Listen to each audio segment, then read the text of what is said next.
पूर्व मुख्यमंत्री अशोक गहलोत बीकानेर में आयोजित कार्यकर्ता संवाद में शामिल हुए। इस दौरान उन्होंने भाजपा सरकार पर जमकर निशाना साधा।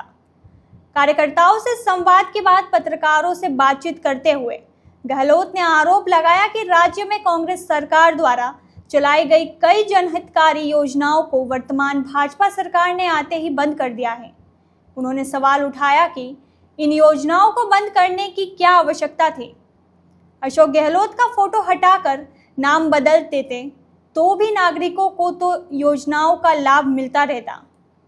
गहलोत ने एक सवाल के जवाब में ईडी के दुरुपयोग का मुद्दा भी उठाया। उन्होंने आंकड़ों का हवाला देते हुए कहा कि पिछले 10 सालों में ईडी ने 5852 केस दर्ज किए। इनमें से केवल 1358 की जांच शुरू हुई और कई केस तो कोर्ट तक पहुंच ही नहीं पाया।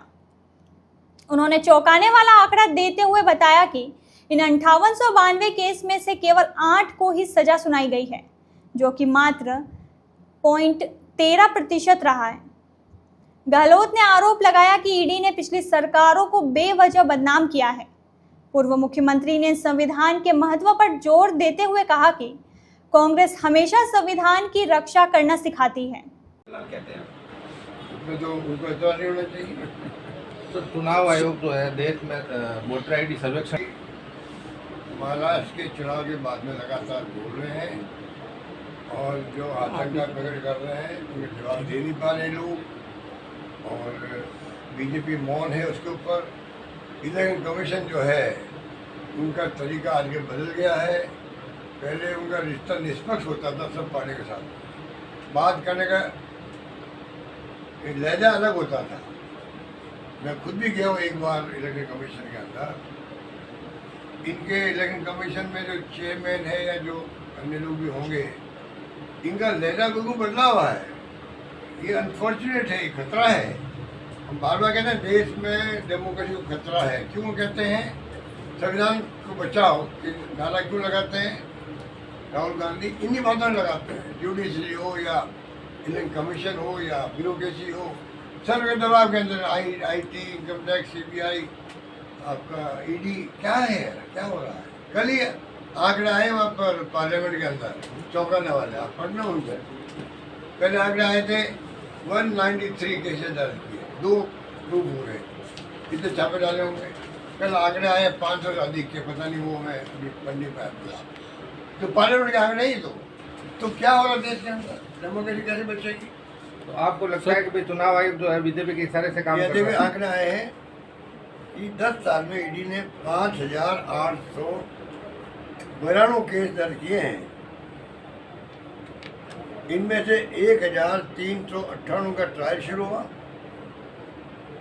77% तो कोर्ट में गए ही नहीं है, मैंने पहुंचा ही नहीं पाए लोग। तो ये इनकी स्थिति है। और 8 मामलों में बताइए आप, 5892 केस में से केवल 8 मामलों में सजा सुनाई गई है, यानी 0.13%। तो सर आप ईडी ने कितना बदनाम किया इस सरकार को? तो आपको लगता है कि इलेक्शन कमीशन नई बात क्या भाई, आरोप तो खुला है कांग्रेस का। और उन्होंने कहा ना बिहेवियर बदल गया। आप छोड़िए, निष्पक्षता की बात छोड़ दीजिए। जो एटलीस्ट कटती होती है, कटती होती है, वो ही बदल गई है। आप कल्पना कीजिए, फैसला तो जज क्या देता है या इलेक्शन कमीशन का देता है उसके ऊपर है, उसको मानना ही पड़ता सब लोगों को। चाहे मजबूरी मानो चाहे वो स्वीकार करो, परंतु व्यवहार जो मैंने देखा इलेक्शन कमीशन का, चीजों का जवाब जो वापस आता है खड़गे साहब के पास में या राहुल जी के पास में, सोनिया जी के पास में, या वो जो बोलते हैं मीटिंग में जाते हैं। अभी दुर्व्यवहार किया गया जो दिल्ली गया पिछली बार, उसके साथ में दुर्व्यवहार जो है ना, वो तो वहाँ के बोले भी है कि हमारे साथ व्यवहार अच्छा नहीं किया। और मैं भी एक जगह एक बार गया तो मैंने उस दिन महसूस किया, मैंने तो खाली महसूस किया और इन्होंने तो व्यवहार को भुगत के आए ही लोग। तो ये तरीका है क्या इलेक्शन कमीशन को अपना? भाई जुडिशरी में क्या कहते हैं, न्याय जो खाली दिखना भी चाहिए, खाली होना ही नहीं चाहिए। इनको चाहिए कम से कम न्याय दिखाओ तो सही। સર અમે અમે અમે